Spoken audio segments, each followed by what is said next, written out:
নমস্কার সবাইকে, পূজা ভ্যারাইটিস কিচেনের পক্ষ থেকে অনেক অনেক ভালোবাসা। আজকে চলে এসেছি একটি ভাজা পিঠার রেসিপি নিয়ে। ভাজা পিঠাটি বানানোর জন্য আমি এখানে নিয়ে নিয়েছি সুজি। মাত্র কটি উপকরণ দিয়েই আমি বানাবো আজকে ভাজা পিঠার এই রেসিপিটি। ময়দা, চিনি, সুজি, মৌরি আর এলাচের গুঁড়ো দিয়ে আমি আজকে এই ভাজা পিঠাটি বানাবো। প্রথমে সুজিটাকে আমি 10 থেকে 15 মিনিট ভিজিয়ে রেখেছিলাম, যাতে সুজিটা ভেজে গেলে পিঠাটি আরও সুন্দর হয়। তার জন্য সুজিটাকে ভিজিয়ে রাখতে হবে 10 থেকে 15 মিনিট। এবার আমি পিঠার এই ব্যাটারটি তৈরি করে নেব। ময়দা, চিনি, এলাচের গুঁড়ো, মৌরি দিয়ে ভালো করে পিঠার ব্যাটারটিকে আমি তৈরি করে নেব। সবাই পুরো ভিডিওটা দেখবেন, কেউ স্কিপ করবেন না। পিঠার ব্যাটারটি আমার তৈরি হয়ে গিয়েছে। এবার এই পিঠার ব্যাটারটি দেখতে হবে যেন পাতলা না হয় খুব, আর খুব মোটাও না হয়, মিডিয়াম।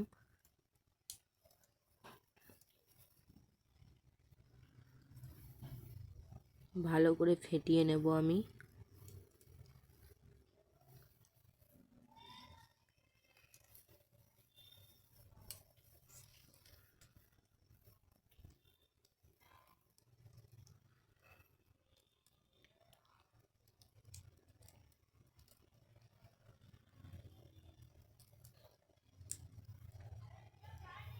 অপর দিকে আমি কড়াইয়ের মধ্যে তেল গরম করতে দিয়ে দিয়েছি।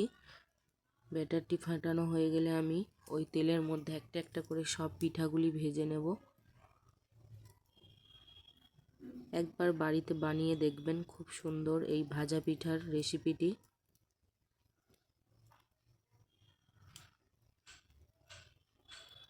এবার আমি দেখব তেলটা গরম হয়ে গিয়েছে নাকি। তেলটা এখানে বসিয়ে দিয়েছি, তেলটা গরম হয়ে গিয়েছে।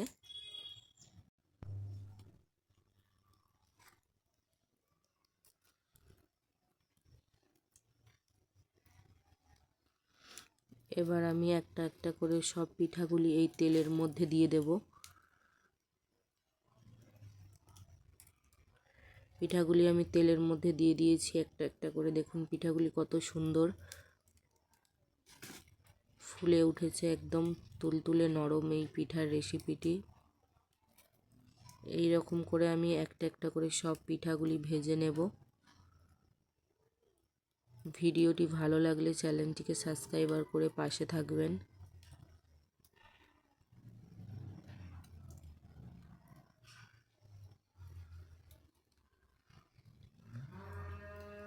ভাজা হয়ে গিয়েছে আমার ভাজা পিঠা। সুজির এই ভাজা পিঠার রেসিপিটি কেমন লাগলো আপনাদের? সবাই ভালো থাকবেন, সুস্থ থাকবেন। দেখা হচ্ছে পরবর্তী ভিডিওতে।